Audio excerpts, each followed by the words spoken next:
오늘 말씀 제목은 청량하라는 제목입니다. 청량하라. 하나님은 살아계셔서 우리의 모든 삶을 다 보실 뿐만 아니라 또 우리 각자의 행동, 특별히 우리의 믿음을 청량해서 달아보시는 분이죠. 하나님의 그 저울에 우리 믿음이 합당한 사람은 하나님 나라에 들어가게 되고, 하나님의 저울에 함량이 미달되는 사람은 들어가지 못하는 기준이 바로 믿음의 기준이라 할 수 있죠. 그래서 하나님은 늘 우리의 믿음을 달아보십니다. 마지막 때 예수님이 이 땅에 인자가 다시 올 때도 너희 가운데 믿음을 보겠느냐, 믿음을 달아보시기 위해서 오시죠. 그래서 그 믿음을 달아보기 위해서 하나님은 이 땅에서 행하는 우리의 모든 행위를 다 기록하신다고 말씀했죠. 하나님 보좌에는 두 가지 책이 펼쳐진다고 이제 뒤에 계시록에 보면 나와 있습니다. 한 가지 책은 구원받은 영혼들이 들어온 그 생명책이라는 이름이 적힌 책이고, 또 하나 보좌 앞에 다른 책이 하나 펴져 있는데 모든 성도들의 행실을 기록한, 소위 우리가 말하는 행위록이라는 책이 있습니다. 그 행위록은 우리가 날 때부터 주님 앞에 갈 때까지 모든 우리 행위를 기록한 책이라고 말할 수 있죠. 우리는 우리가 행위로 무의식 중에 행한 것 다 잊어버리죠. 또 알고 행한 것도 다 잊어버리기 쉽습니다. 그러나 하나님은 결코 잊어버리지 않죠. 다 기억하시고 다 기록해 놓습니다. 요즘 길거리에 CCTV가 많이 설치된 거 여러분들이 아시죠? 범죄 행위를 부인해도 어떤 사람이 그저께 뉴스를 보니까 자전거를 이렇게 쇠톱으로 끌고 훔쳐갔는데 절대 안 훔쳐갔다는 거예요. 경찰이 그 근처에 있는 CCTV를 딱 보니까 그 사람이 와서 자전거를 끊고 가져가는 걸 다 나와 있으니까 그제서야 시인할 수밖에 없었다는 것이죠. 곳곳에 범죄가 일어날 만한 곳에는 대부분 CCTV가 다 설치되어 있습니다. 오래전에 한 10년 전에도 영국에 갈 때는 그때부터 영국은 그 범죄 경찰이 굉장히 발달되어 있잖아요, 여러분. 우리가 집에서 나와서 지하철을 타고 어디를 갔다가 집에 들어올 때까지, 그게 목사님 얘기에 의하면은 거의 다 추적이 가능하다고 하더라고요. 내가 깜짝 놀랐어요. 내 개인의 행동이 집에 나와서부터 나는 무심코 그냥 재밌게 여기 갔다 하는데, 만약에 그 사람이 범죄를 지었다, 그럼 그 추적이 거의 가능하게 다 은밀하게 CCTV가 다 설치되어 있다는. 그러니까 범인들을 색출이 가능하다고. 그래서 오래전에 그 목사님이 얘기하시는 걸 들었습니다. 근데 우리나라도 이제 그런 시대죠. 거의 골목이나 우리가 또 알지 못하는 곳에 범죄 요소가 있는 곳에는 다 설치되어 있죠. 그러나 우리는 의식하지 못하고 다니잖아요. 그 의식하고 다니면 정말 힘들죠. 어디 또 있을까 하고 또 가려고 또 이거 하고 또 가리고 이렇게 정신없이 피곤해서 못 살 거예요. 그냥 살잖아요. 그냥 하지만 CCTV는 1초도 빠지지 않고 계속 돌아가는 거예요. 계속 우리의 행위를 다 찍고 있습니다. 그래서 보통 때는 문제가 안 돼. 그러나 만약에 우리가 어떤 범죄 행위를 저질러서 경찰의 수사를 받게 된다, 그걸 다 추적해내서 밝혀내는 것이에요. 만약에 하나님 나라의 CCTV는 이거보다 더한데, 우리 안방에서부터 나오는 현관에서부터 우리가 다니는 교회 가는 길목, 직장 가는 길목, 우리가 잘 가는, 여러분들이 가는 PC방 골목, 또 영화관 골목 다 했다 그러면은, 근데 하나님의 그 CCTV는 우리 행동뿐만 아니라 우리 마음 속까지, 마음에 품는 것까지 레이저로 다 촬영이 됐다고 할 수 있죠. 하나님 우리 마음 중심까지도 다 기록한다 그랬으니까. 그래서 우리가 의식하지 못하고 지은 죄와 의식하지 않고 무의식적으로 품는 악한 생각과 음란한 생각과 모든 죄까지 다 촬영하고 있습니다. 그 말이 참말인지 아닌지는 우리가 쉽게 알 수 있어요.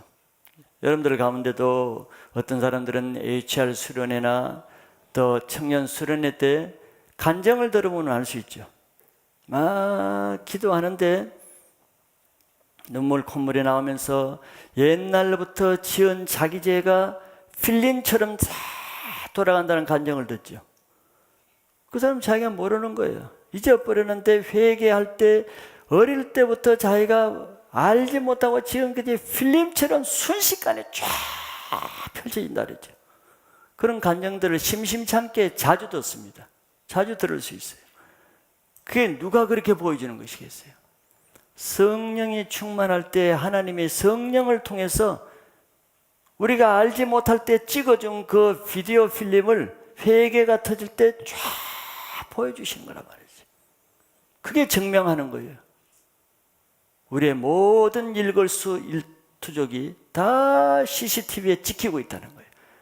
그때 그 필름에 보면은 다른 것이 우리 마음으로 지은 죄까지도 다 찍혀 있어요. 그 체험해 본 사람은 알겠죠. 저도 산에서 기도할 때 정말 일주일 동안 나는 전혀 죄를 지으시라고 꿈에도 생각하지 못하는 것을 내 입으로 다 실투해서 내가 듣게 하는 거예요. 나는 몰랐어. 나는 그런 죄를 지었는지 까마득히 모르고 있었어. 그럼 하나님은 다 기억하고 계신 거예요. 이걸 우리는 실제로 알아야 됩니다. 실제인 것을 알아야 됩니다. 우리가 무심코 말 한마디 하고 행동하는 거 모를 것 같죠? CCTV는 다 찍고 있어요. 하나님은 다 보시고 있는 거예요. 왜? 청량하기 위해서, 나중에 계산하기 위해서. 행위력에 다 그것이 기록되고 있는 거예요.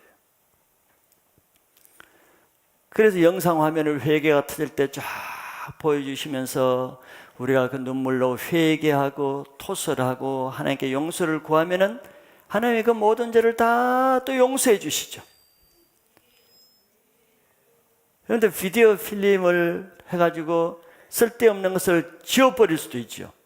그리고 회개한 죄에 대해서는 그 하나님의 필름을 다 지워주십니다. 그래서 성경을 도말하다 하는 말을 했죠. 도말한다 그랬으면 너의 죄를 기억지도 않고 내가 도말해 주리라. 회개한 죄는 그 필름에서 다 지워버리는 거예요. 그러나 회개하지 않는 죄는 그대로 그 영상물이 남아있는 것입니다. 왜 남겨두겠어요? 나중에 심판대 앞에서 검사가 증거 자료로 그걸 제출합니다. 그래서 남겨두는 거예요. 그래서 우리는 이 땅에서 죄를 짓지 않을 수는 없으나 지은 죄를 회개할 특권을 가졌다는 것은 얼마나 감사한지 모르는 것이에요. 회개하면 그 영상물이 다 지워진다는 것을 믿으시기 바랍니다. 오늘 본문은 계속해서 10장에 이어서 한 천사가 사도 요한에게 책을 두루마리를 주면서 받아 먹으라 한 그 천사가 또 내게 말하는 것으로 연속되는 것입니다. 그 천사가 사도 요한에게 또 말하되 행동을 했는데 지팡이 같은 갈대를 주었습니다. 갈대는 옛날에 청량하는 잣대로 쓰여지는 거예요. 잣대로. 갈대를 주면서 뭐라고 말했느냐 하면 일어나서 하나님의 성전과 제단과 그 안에서 경배하는 자들을 청량하라고 하면서 갈대, 즉 자를 준 것입니다. 자를 줬어요. 그리고 또 한마디를 붙이는 것은 2절에 보면은 성전 바깥 마당은 청량하지 말고 그냥 두라고 했습니다. 하나님 마지막 때 이 세상을 심판하시기 위해서 모든 것을 다 청량할 때가 온다는 것이죠. 계산할 때가 온다는 것인데 하나님은 요한에게 청량하라는 것과 청량하지 말라는 것을 두 가지를 말씀하고 있습니다. 오늘 그것을 간단히 보고자 하는 것이죠. 첫째는 청량하라는 것이 무엇인가 하는 것인데 1절에 나왔죠. 하나님은 자기가 아끼는 성전에 있는 것들은 청량하라 그랬어요. 성전과 그 안에 있는 것들은 청량하라. 청량하라는 것은, 청량의 기준은 하나님의 말씀의 잣대입니다. 말씀이 청량의 기준이에요. 우리는 사람들끼리 서로 얘기하면 누가 잘했니? 자기 의견을 얘기하고 자기 주장을 얘기하고, 그건 아무 근거가 없어요. 세상에 이러니까, 상식이 이러니까, 다른 사람에는 근거가 없어요. 그걸로 청량하지 않습니다. 마지막 때에는 네가 잘했냐 못했냐는 하나님이 기록된 말씀의 기준에서 그 잣대로 청량하기 때문에, 얼마나 네가 말씀대로 살았는가, 그것이 청량의 기준이 됩니다. 청량하시는 이유는, 바로 청량하는 것은 하나님이 보호 안에 두시기 위해서 청량할 것이, 즉 청량할 만한 것을 청량하지 아무거나 청량하지 않습니다. 마태복음 13장에서 예수님이 하나님 나라 천국을 비유하면서 바다에 그물을 던져 고기를 잡는 그것을 어부에 비유했죠. 바다에 그물을 던지면 고기가, 여러 종류의 고기가 들려집니다. 그럼 거기에 뱀장어도 달리고 꽁치도 걸리고 칼치도 걸리고, 근데 그것을 다 그릇에 담는 것이 아니고 착하고 좋은 고기만 담고 악하고 못된 고기는 버리는 거예요. 그 기준이 뭐냐? 청량의 기준이에요. 뭘 기준을 하겠습니까? 하나님의 말씀을 기준을 하는 것이거든. 율법에는 이미 우리가 먹을 수 있는 고기는 이러이러하고, 비늘이 있고 지느러미가 있고 이런 고기, 먹을 수 없는 것은 비늘이 없고 이러이런 비늘, 이미 말씀으로 주셨어. 그러니까 말씀에 합당한 고기는 건져서 그릇에 넣고, 말씀은 잣대에 비춰봐서 합당하지 않은 것은 버리는 거예요. 그래서 여기 청량의 대상이 되는 이 성전은 하나님이 보호하시기 위해서, 하나님의 그릇, 하나님 나라에 들어가기 위해서 청량하게 하시는 거고, 청량하지 말게 하는 것은 그 반대죠. 하나님 보호하심을 받지 못하는 것입니다. 근데 하나님이 청량하라는 것이 세 가지가 있죠. 첫째는 뭘 청량하라고 했냐면 성전을 청량하라 그랬습니다. 여기 성전은 겉으로 보는 그냥 성전 건물을 말하는 것이 아니고, 구체적으로 성전 안에 있는 성소라는 것이 있죠. 성소는 물론 성소와 지성소로 나누지만 그걸 다 합쳐서 성소라고 말합니다. 성소를 청량하라는 것이죠. 성소는 그 영적인 의미가 하나님이 임재하는 장소입니다. 성전 자체가 하나님이 거하는 집이라는 뜻이죠. 그러나 성전 가운데서도 하나님이 어디에 임재하시냐면은 성소에 임재하시. 그 성소 중에도 또 어디에 임재하시냐 하면은 지성소에 임재하시. 그럼 이 성소는 무엇인가? 바로 하나님을 어디서 섬기는가? 이 성소에서 섬기는 거예요. 그래서 제사장들이 하나님을 섬기는 거룩한 장소가 바로 이 성소라는 것이죠. 바로 하나님은 그 성전 중에서 성전의 성소의 상태가 어떤가 청량하라고 요한에게 사명을 주는 것이죠. 그런데 이 11장에 일어나는 사건의 현장은 지금 이 땅입니다. 하나님 나라의 성전이 아니고 이 땅에서 일어난 사건이죠. 하나님 나라에서 일어나는 것은 우리가 앞에서 이미 4장에서 24장로와 또 하나님 보좌와 어린 양 앞에서 찬송 드리는 그것을 봤습니다. 그건 아니고 여기는 지금 땅에서 일어나는 것이에요. 자, 그런데 지금은 땅에서 성전이 있습니까? 없잖아요. AD 70년에 마지막 헤롯이 지은 그 성전은, 예루살렘 성전은 로마군에 의해서 다 회파되고 파괴되어서 돌 하나도 남지 않고 지금 예루살렘 성벽 남은 거 하나밖에 없거든요. 그런데 이 계시록 마지막 때에 일어날 성경에는 사도 요한에게 성전을 청량하라고 말합니다. 성전 없는데, 지금 이 땅에서는 없는데 그 성전을 청량하라고 하는 것이죠. 자, 이 내용이 바로 마지막 때는 예루살렘에 하나님의 성전이 있게 될 것을 암시하는 대목이죠. 지금은 없지만서도. 지금 이스라엘 백성들의 최대 소원이 뭔 줄 아십니까? 옛날에는 나라를 세우는 것이 이스라엘 민족의 최대 소원이었어요. 왜? 2000년 동안 흩어져서 나라 없이 디아스포라로 뿔뿔이 흩어진 그런 백성이었잖아요.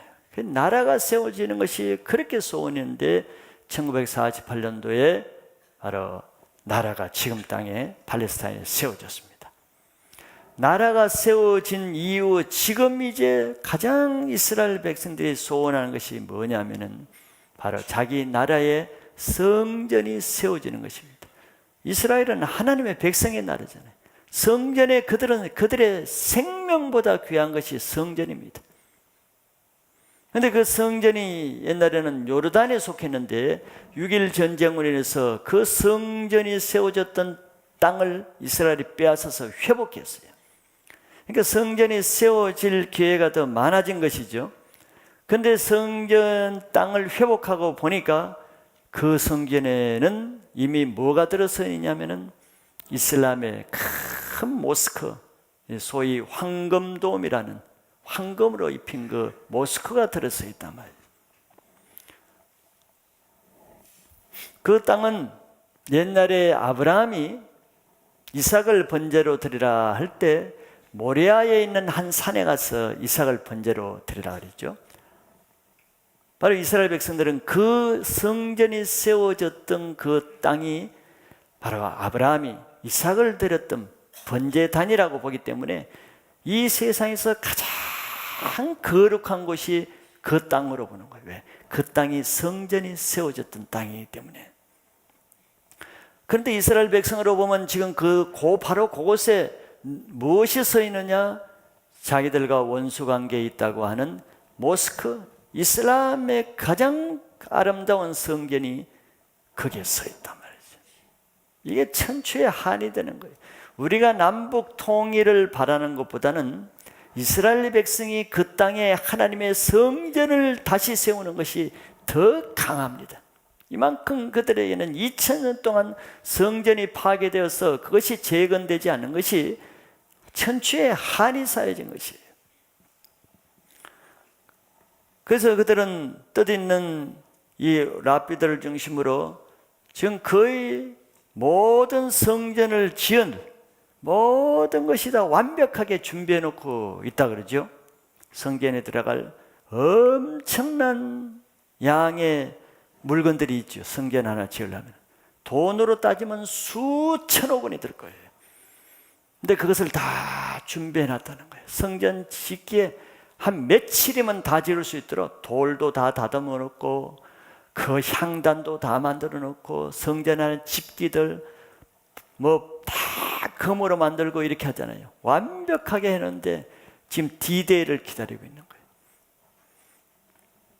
근데 지으려면은 그 모스크를 파괴하지 않고는 안 되는데 만약에 그 모스크를 파괴했다 그러면 세계 대전이 일어나는 거지.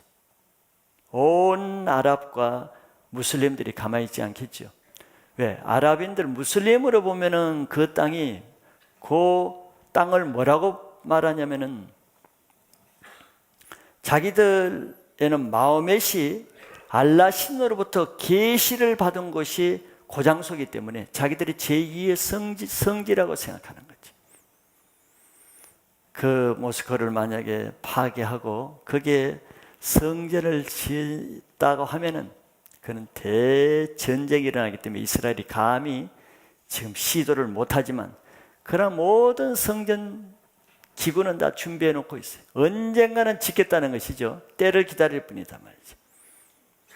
그런데 오늘 이 말씀에 보면은 바로 이 땅에 마지막 때 땅에 성전이 있을 것을 기존 전제로 하고 말씀하는 거예요. 성전이. 그래서 그 성전을 측량하라고 말하는 것이죠. 그리고 계시록의 말씀에 근거할 때 성전이 마지막 때에는 서게 될 것과 그리고 또 여러 성경에서는 그 성전이 세워지면 마지막 때가 되면은 그 성전에 서지 못할 가증한 적그리스도가 서게 된다고 말하는데 그때가 마지막 때라고 말하는 거죠. 그게 다니엘서에 이미 기록되어 있습니다.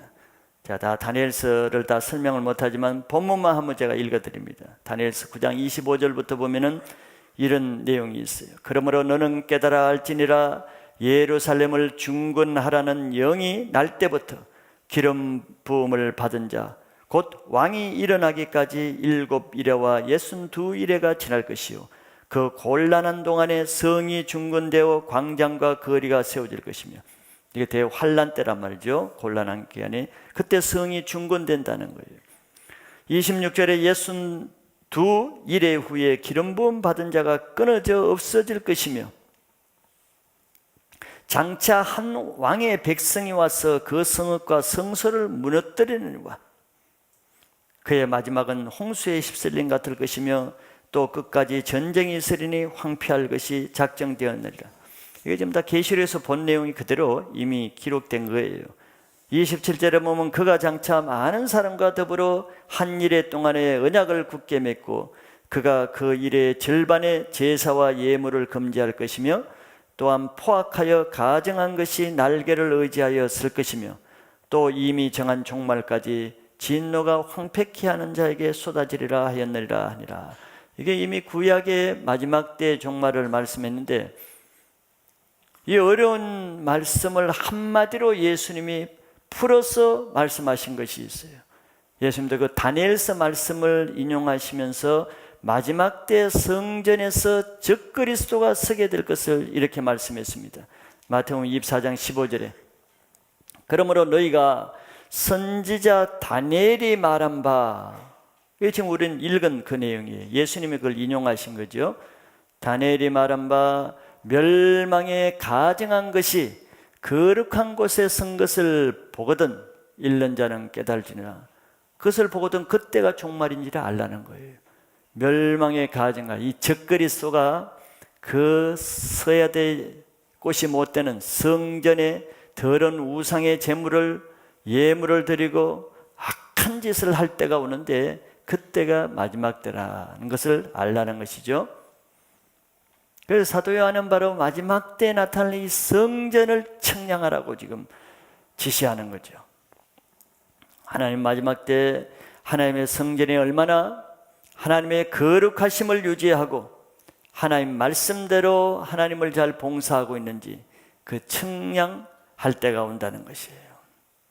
성전이 얼마나 세속적이 되었고 율법에 매여 있고 전통에 매여 있고 얼마나 인본주의적인 사상으로 사람에게 계명과 교훈을 가르치는지 얼마나 죄악된 세상 풍습이 성전 안에 들어와 있는지 그것을 청량할 때가 온다는 것이죠. 또 반대로 성전에 얼마나 성령의 역사가 있고 얼마나 하나님의 영의 말씀이 선포되고 하나님의 공의가 선포되는지 마지막 때 모든 심판은 하나님의 교회로부터 먼저 심판이 온다고 신약에서도 그렇게 말씀하고 있죠. 또 주님은 성전을 가리켜서 내 집은 만민의 기도하는 집이라고 이렇게 말했습니다. 마지막 때 그 성전이 얼마나 성도들의 기도가 쌓이는 곳인지 그걸 청량할 때가 온다는 것이죠. 그래서 교회들은 마지막 때 이런 하나님의 청량 앞에 어떤 모습을 하고 있는가를 스스로 체크해야 될 때가 된 것입니다. 영적으로 보면은 오늘날 성전은 보이는 성전은 없지만 신약에 와서는 예수님은 우리 자신이 성전이라고 말했죠. 우리 자신의 몸이.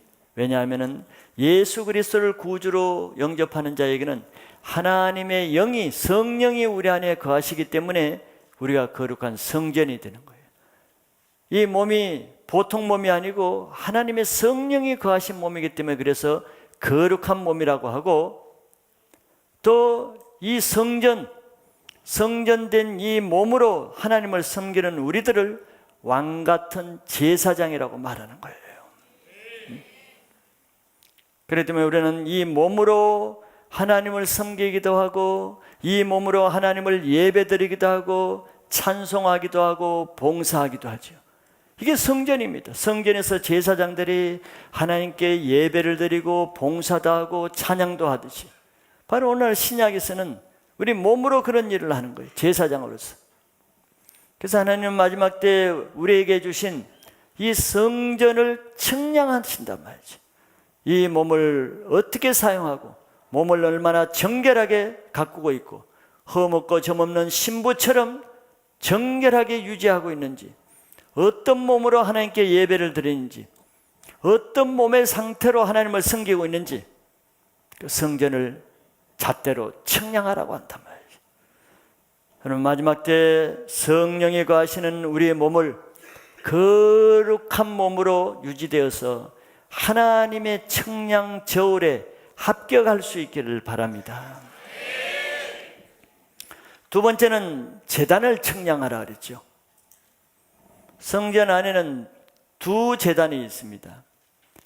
한 제단은 바깥뜰에 제물을 드리는 제단이고, 성소 안에 또 하나의 제단은 향을 피우는 향단이라는 제단이 있죠.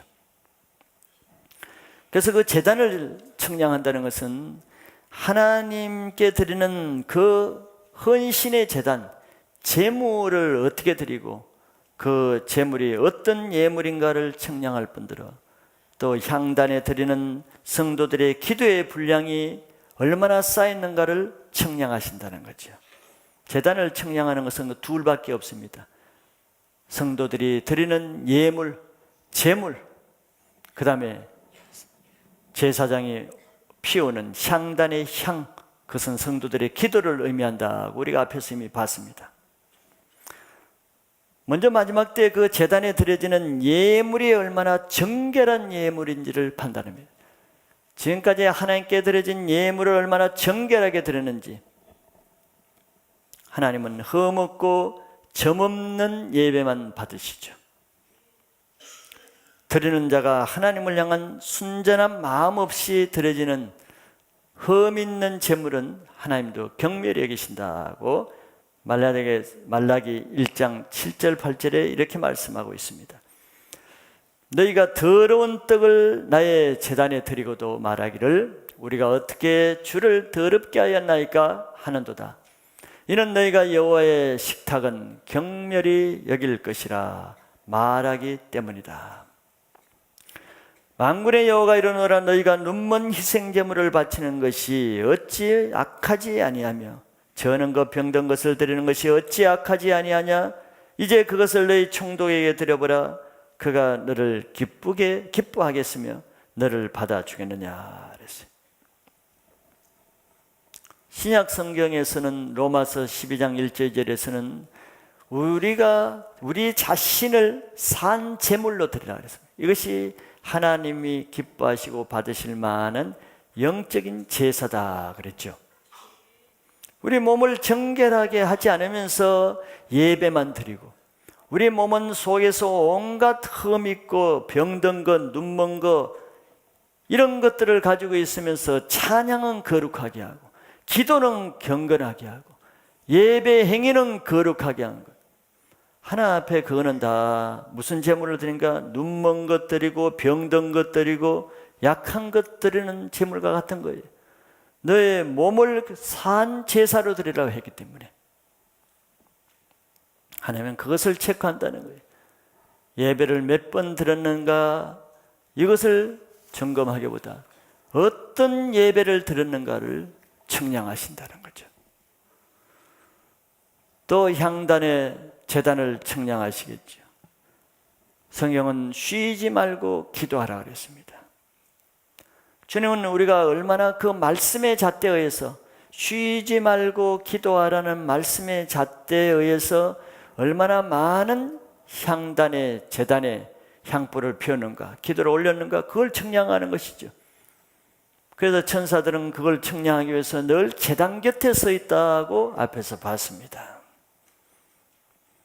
또한 우리는 말씀의 잣대로 기도를 측량하기 때문에 요한일서 5장의 하나님 말씀의 잣대는 하나님의 뜻대로 하는 기도만 들으심이라 그랬어요. 모든 기도가 다 하늘에 올라가는 것이 아니고 하나님의 뜻대로 하는 기도만 들으신다 했으니, 천사는 그 옆에서 우리의 기도를 청량하기를, 하나님의 뜻대로 하는 기도인지 자기 욕심으로 하는 것인지 죄를 품고 하는 기도인지 하나님 뜻을 거스르는 기도인지 그걸 청량하는 거예요. 그걸 계산하고 있는 거예요. 네, 말씀의 잣대를 가지고.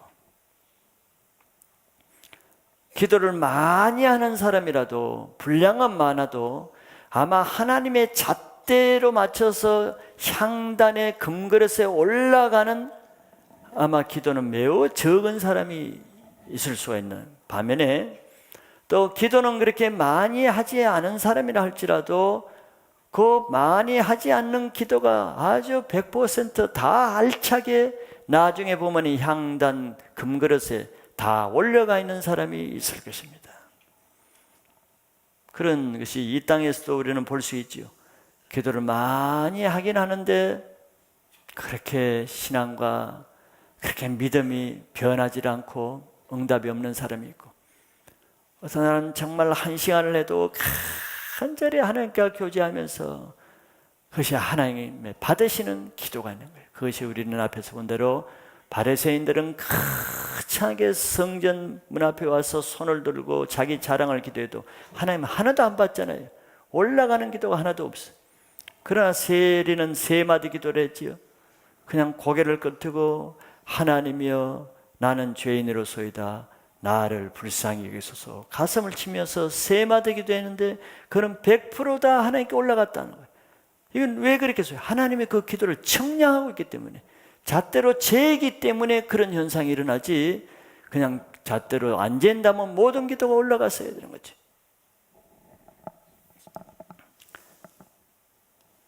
하나님 마지막 때에는 바로 우리의 신앙의 내면의 실제로 하나님의 외모를 보시는 분이 아니고 중심을 보시기 때문에 내면의 실제를 보시는 거예요. 중심을 보시는 거예요.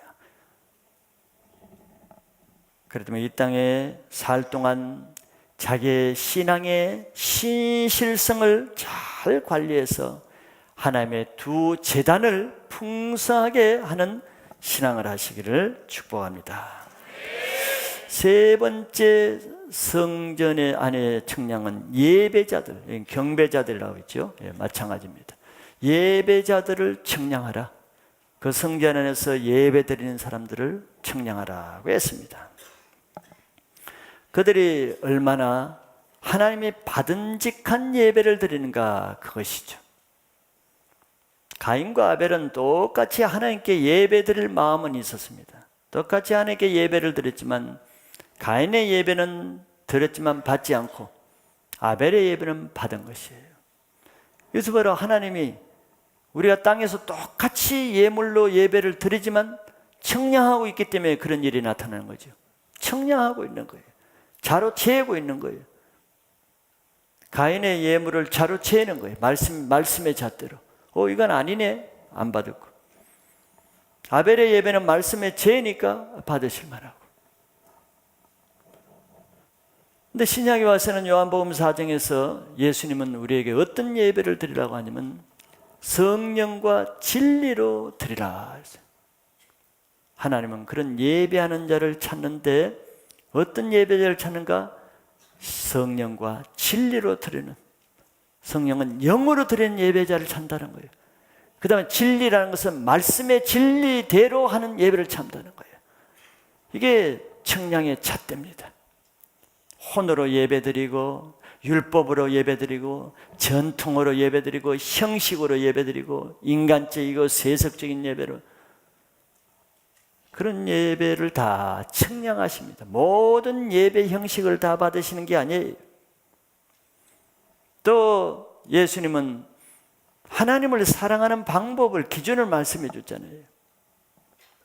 하나님을 사랑하되 온 마음을 다해서 사랑하고 뜻을 다해서 사랑하고 목숨을 다해서 사랑하고 온 힘을 다해서 사랑하라 그러잖아요. 이게 말씀이거든요. 그럼 이것이 우리가 하나님을 사랑하는 예배, 이것이 잣대가 되는 것입니다. 이걸 무시하면 못해. 잣대란 말이죠. 잣대.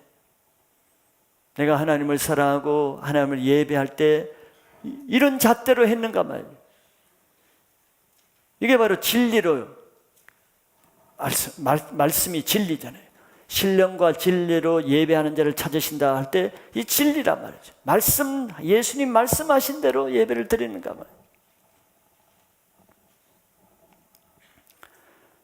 모든 예배를 다 받으시는 게 아니고 정말 예배하는 자가 말씀을 영으로 받는지 아니면 육으로 혼으로 생각으로 받는지 잡생각하고 졸고 있는지 다 청량하죠. 더 찬양을 할 때 그 사람이 영으로 찬양하는지 성령으로 찬양하는지 육으로 노래를 하고 있는지 마음 없이 하고 있는지 사람은 속일 수 있어도 하나님은 다 청량하고 계시죠. 죄를 회개하고 정결한 마음으로 예배를 드리는지 죄를 품고 예배를 드리는지 다 청량하시죠. 그러니까 청량한 대로 그 결과로 알 수 있죠. 똑같이 예배를 1000명이 들어도 결과는 다 다르잖아요. 우리가 말하는 용어로는 은혜 받는 것이 다 다르고 믿음이 다 다르고 인격의 변화가 다르고 삶이 다르잖아요. 똑같은 장소에서 똑같은 말씀을 듣고 똑같은 교회를 섬기는데도 왜 그렇게 해서 누가 하겠습니까? 바로 하나님의 청량의 기준에 따라서 결과 소출이 나오는 거란 말이죠. 예수님도 이 땅에 오셔서 성전을 청량해 보셨죠. 우리가 잘 아는 대로 예수님이 명절날 성전에 갈 때 온통 장사 강도의 구렬로 만들었어요. 그뿐만 아니라 예수님은 성전을 섬기고 있는 대제사장들, 또 서기관들, 장로들, 바리새인들이 하나님을 어떻게 경배하고 있는가 청량을 하시잖아요. 아무도 그 청량에 잣대에 합격한 사람은 없었어요. 예수님은 청량해 볼 때 그들이 입술로는 늘 주여 주여 하고 하나님 이름을 부르고 입술로는 나를 공경하는데 그들의 마음 중심과 실제 행동은 마음 없이 하고 있는 걸 보셨어요. 우리는 못 보죠. 그때 백성들은 못 보지. 근데 예수님은 중심을 보잖아요. 중심에 뭘 품고 있는지 다 아시잖아요. 그죠? 예수님은 중풍병자를 일어나 걸어가라 고쳐줬더니 바리새인들이 속으로 수근수근 하는 것을 다 들었잖아요. 말로 안 하고 속으로 그냥 수근수근 하는 거. 너 왜 수근수근 하냐? 안 했는데요. 다 하신단 말이에요. 근데 이 경건한 제사장과 종교인들이 성전을 섬기는 예배를 겉으로만 보면 진짜 존경할 만하지. 거룩이 철철 넘치니까. 그래서 백성들은 존경을 해요. 근데 예수님을 볼 때 그 중심이 보이는데 말로는 전능하신 주여 하는데 속어는 온갖 악한 것이다. 그러니까 하나님 받으시지 않지. 마태복음 15장 8절 9절이 바로 예수님이 이렇게 말씀하신 거예요. 그들의 경배하는 자들을 청량해 보니까 예수님 눈에 이렇게 봤습니까? 이 백성이 입술로는 나를 공경하되 마음은 내게서 멀도다. 예수님 마음을 보셨다는 거죠. 입술만 본 게 아니고 말만 들은 것이 아니고 마음을 보실 수 있기 때문에 마음은 멀었다고 말씀할 수 있는 거예요. 9절 보면 사람의 계명으로 교훈을 삼아 가르치니 나를 헛되이 경배하는도다 하였느니라. 여기 사람의 계명은 성령과 진리로 예배 드리는 자를 찾는데, 두 번째 진리가 하나님의 말씀으로 가르쳐야 되는데 하나님의 말씀을 사람의 계명으로 바꿔서 가르치는 거예요. 이게 소위 우리로 말하면 교회는 하나님의 말씀만 가르치는데 사람의 계명을 가르친다면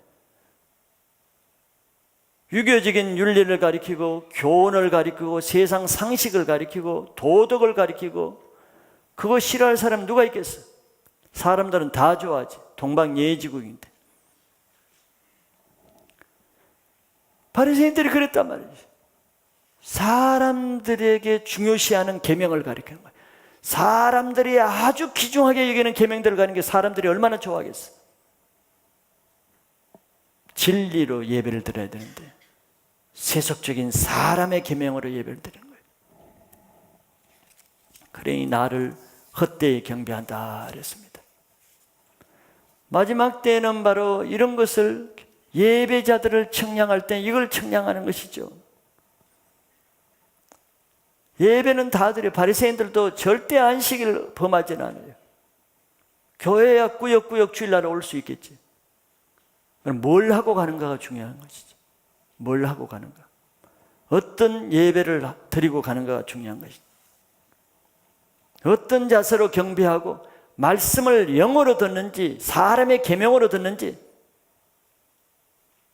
하나님을 찬송을 기뻐해서 하나님께 경배 드리는지 맨날 찬송 시간에 늦게 와서 찬송을 멸시하고 짓밟고 있는지 기도를 통해서 하나님께 마음을 올려드리는지 중언부언하면서 기도를 멸시하고 있는지 하나님은 그런 걸 보시죠. 네 마음을 본다네. 마음은 내게서 멀다. 마음 없이 하는 예배, 마음 없이 하는 찬송, 마음 없이 드리는 기도, 네 마음은 내게서 없다. 이것이 예수님의 청량의 잣대를 우리에게 미리 말씀해 준 것입니다. 그렇기 때문에 우리가 소위 말하는 대로 눈도장 찍는 예배, 하나님 나 오늘도 예배는 왔습니다. 하나 앞에 통하겠어요? 하나 앞에는 안 통합니다. 여러분들 셀장에게는 통하겠지. 셀장한테 형제님 주일날 왔어? 예, 저기 두째 줄 맨 뒤에서 세 번째 제가 앉아 있습니다. 분명히 왔습니다. 그날 제목이 청량하라였습니다. 제가 다 들었습니다. 셀장에게는 통할 수 있어. 셀장은 그 사람의 아직 깊은 마음은 몰라. 근데 하나님에게는 안 통해. 하나님에게.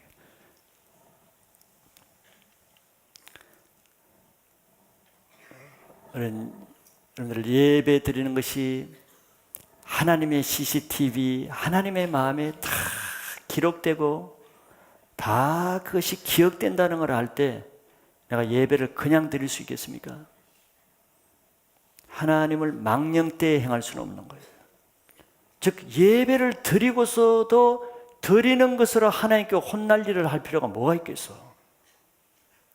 아버지 집에 가서 많은 일을 해주고 나중에 야단 맞을 짓을 왜 해? 이왕이면 칭찬받는 일을 해야지. 예배가 그런 것이에요. 여러분들은 이 세 가지, 여러분들 성전된 우리 몸, 성전을 거룩하고 정결하게 관리해야 되고, 내가 이 성전을 섬기는 나의 섬김이, 제단이 흠없고 점없어야 되고 하나님 받음직한 제단이 되게 해야 되고, 세 번째는 그 제단을 섬기는 예배하는 내가 하나님 앞에 한 번의 예배를 드리더라도 하나님 받는 예배를 드리시면은 그 한 번의 예배로 내 인생이 바꾸게 할 수 있는 분이 하나님이십니다. 그러니까 한 번의 예배로 바꿔지는 이유가 그 사람이 한 번의 예배라도 하나님의 받음직한 예배를 드렸기 때문에 그런 것입니다. 그래 매주 예배가 하나님께 받음직한 예배가 될 때야 우리 인생에 얼마나 충만하고 행복하며 창성하겠어요. 2011년도에는 여러분들이 예배 태도만 바뀌어도 여러분들의 인생이 달라질 것을 한번 믿으시기 바라요. 마지막 두 번째는 청량하지 말라고 하는 것입니다. 천사는 요한에게 성전 바깥 마당은 청량하지 말고 그대로 두라 그랬어. 그냥 내버려 두라.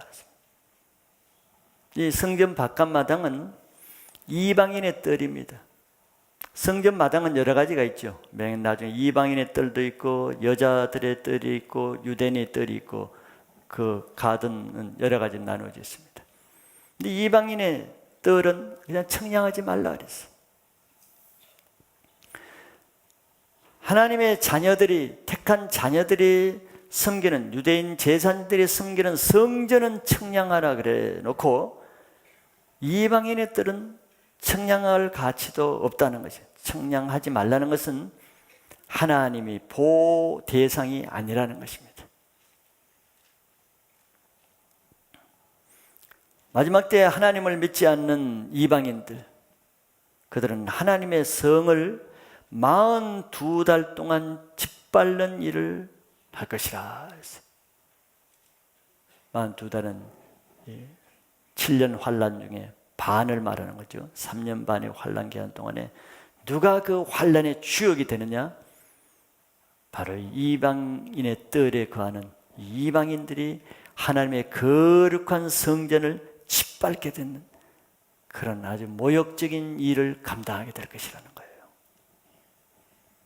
집죄하려는 것은 뭡니까? 그냥 파괴하는 것이 아니죠.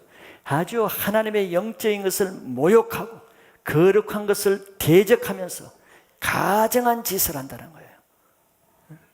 그냥 악한 거하고 하나님의 영적인 것을 대적하는 악한 것은 차원이 틀립니다. 이들은 마지막 때 하나님의 심판의 도구로 사용될 것이기 때문에 청량하지 말고 내두라 그런 거예요. 마지막 때는 이방인들은 하나님을 믿지 않는 우상을 섬기는 하나님을 대적하는 사람들 말하죠. 이제 마지막 7년 환란 대심판 때에는 이렇게 하나님을 믿지 않는 이방인들이 하나님의 보호 속에 들어오지 못한 채 바로 적그리스도에 속해서 그들의 하수인 역할을 하게 될 것이라는 거예요. 그러니까 내버려 두라고 했습니다. 성경에 가장 무서운 단어가 많이 있는데 그 중에 들어 쓰는 단어 중에 하나가 뭐냐면 내버려 두라는 거예요. 이게 참 무서운 것입니다. 여러분들 영어를 돕다가도 아무리 그래도 포기하지 않고 또 신방하고 또 권면하고 또 전도하고 돕고 아직은 버려지지 않을 때는 그래도 그 사람이 소망이 있는 거예요. 근데 계속 돕다가 그냥 내버려 두면은 그 무서운 것입니다. 내버려 둔다. 계속 하나님은 사람을 통해서 1단계로 사람의 손에 있게 해. 즉 사람의 손으로 사랑도 하고 권면도 하고 위로도 하고 또 책망도 하고 회개를 촉구하기도 하고 아직 이렇게 사람의 손에 있을 때는 행복한 것입니다. 그래도 내가 교회를 빠지고 죄를 지고 교회를 대적해도 또 신방 와주고 또 전화해주고 또 책망도 해주고 행복할 때 사람의 손에 있는 동안은 아주 행복한 기간입니다. 그러나 어느 단계가 지나면은 하나님은 돕지 말라는 사람이 있어요. 요한일서 5장에도 나오죠. 모든 사람을 위해서 다 기도하자고 하지 않습니다. 기도하지 말라는 사람이 있어요. 그죠? 사망에 이르는 죄에 빠진 사람은 기도하지 말게 해요. 사람이 끝까지 도와도 사람의 손에서 떠나간 사람은 그 다음에 더 이상 못 돕게 합니다. 그래서 하나님은 걔는 놔두라. 그때 쓰는 동안 놔두라. 그 놔두라는 건 뭐예요? 그게 이제 하나님의 손에 빠지는 것입니다. 그건 무서운 것입니다. 하나님의 손은 사단의 손에 빠진 거예요. 로마서 1장에도 그런 얘기가 나오죠. 남자가 남자를 더불어 하지 못할 짓을 하고 여자가 남자 쓰기를 거부하고 여자로 더불어 부끄러운 짓을 하고 그게 동성령이 있는 거다. 남자가 여자와 결혼해야 돼. 남자끼리 부끄러운 짓을 하고 여자가 남자를 결혼해야 되는데 여자끼리 부끄러운 짓을 하면은 하나님이 내버려 두라고 합니다. 무서운 거예요. 사람의 손에서 너 그러지 말라 나 그러면 너 심판받아 주고 이거 좋을 때입니다. 은혜의 때예요. 듣기가 아무리 무서운 경고라도 은혜의 때입니다. 그러나 어느 한계에 되면 걔는 내버려 두라 이렇게 말하는 거예요. 사람의 손에 있을 때가 안전하고 행복인 것을 믿으셔야 됩니다. 그래도 나를 책망해 줄 사람, 여러분들 부모가 아무리 망나니 같은 자식이라도 매를 때리고 야단도 치고 밥도 굶기고 그때는 소망이 있는 거예요. 아직 그 아버지가 자식에게 미련이 있는 거예요. 애정이 있는 거예요. 포기하지 않는 거예요. 나중에 되면 너 내버려 둬. 너 집 나가라. 나 이제 포기했다. 이게 무서운 거죠. 마찬가지인 거예요.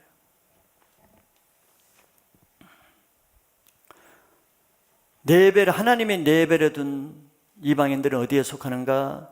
바로 적그리스도에게 속해서 이들은 적그리스도의 악한 도구로 쓰이는 거예요. 그래서 42달 동안 하나님의 거룩한 성을 짓밟는, 하나님을 대적하는 일에 쓰인단 말이지. 그래서 마지막 때는 하나님의 거룩한 이 성이 누구에게 짓밟히느냐? 악하고 잔인하고 영적으로 추악하고 못된, 하나님을 대적하는 이런 자들에 의해서 모욕을 당하는 때가 오는 거예요. 그 첫 번째 예가 바로 예루살렘의 성전이 우상을 섬긴 로마 군인들에 의해서 그 군합발에 짓밟힌, 아주 모욕을 당한 그와 같은 거예요. 마지막 때에도 그런 일이 오게 될 것이라고 했죠. 예수님도 그것을 이렇게 말씀하셨습니다. 누가복음 21장 24절에 그들이 칼날에 죽임을 당하며 모든 이방에 사로잡혀 가겠고 예루살렘은 이방인의 때가 차기까지 이방인들에게 밟히리라. 예루살렘의 성이 이방인들에게 밟힌다. 이게 얼마나 수치스러운 것입니까? 이방인들, 성전 바깥마당은 이방인들이라 그랬죠. 성전은 넓습니다. 그죠? 이 단계가 있어요. 맨 바깥이 이방인의 뜰인데, 이방인들은 성전 안에까지 못 들어갑니다. 이방인의 뜰 곳까지밖에 못 들어가요. 더 이상 못 들어갑니다. 유대인이 아니기 때문에. 유대인은 영적으로 하나님을 믿는 사람이고, 이방인들은 하나님을 믿지 않는 사람인데, 오늘날도 마찬가지죠. 교회까지는 들어왔지만 많은 사람은 이방인의 뜰에서 예배드리고 돌아가고, 이방인의 뜰에서 늦게 왔다가 예배드리고 일찍 가고, 이방인의 뜰에서 예배드리는 사람이 부지기수입니다. 이방인의 뜰에서는 하나님의 임재를 만날 수가 없어요. 하나님은 지성소에 임하시기 때문에. 그러니까 교회까지는 왔지만서도 하나님의 임재하는 그 성소에까지 못 들어가고 바깥에서 머무는 사람, 교회 바운더리에서 늘 머무는 사람, 이방인 뜰에 머물러 있는 성도들입니다. 성도가 아니지, 교인들이죠.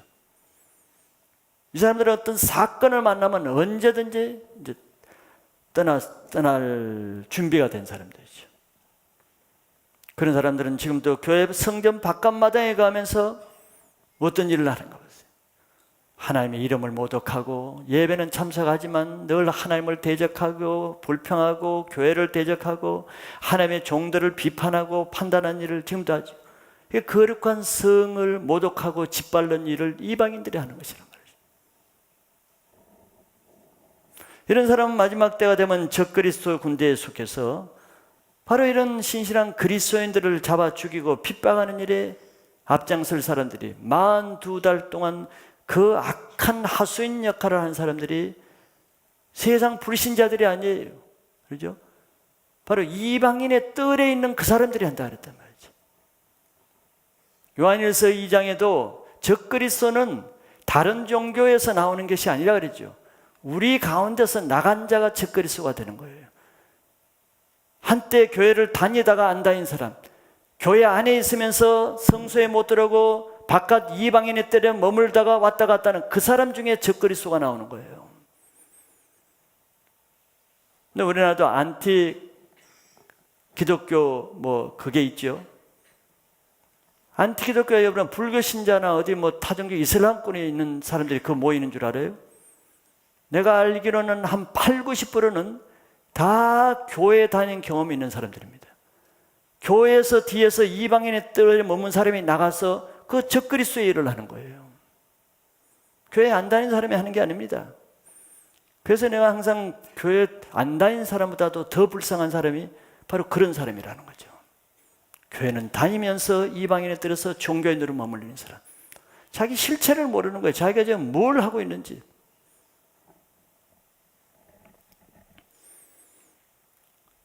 자, 마지막 때에는 성전 안에서 하나님의 청량권 안에 들어서 보호받는 신앙을 해야 됩니다.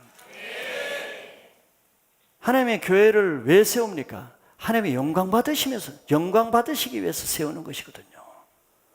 하나님의 찬송 예배 받으시기 위해서 세우는 것이거든요.